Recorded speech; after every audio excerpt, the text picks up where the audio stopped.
നമ്മുടെ ബിരിയാണിയാണ്.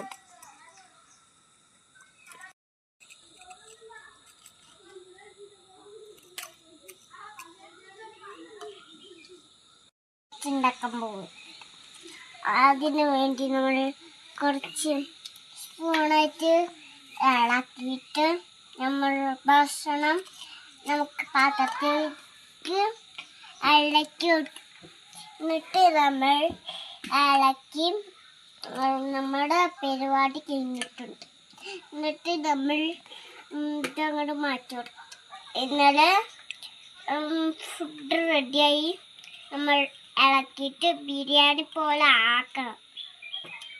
എന്നിട്ട് നമ്മൾ ഗ്യാസ് മുറിച്ച് കൊടുക്കണം. എന്നിട്ട് നമ്മൾ മണ്ണ് വാരിക്കൊണ്ട് വന്നു. എന്നിട്ട് ഫുഡ് റെഡിയായി. എന്നിട്ട് നമ്മൾ ഒരു ഫുഡ് എന്തായിട്ടുണ്ട്. എൻ്റെ ഫുഡൊക്കെ റെഡി ആയിട്ടുണ്ട്.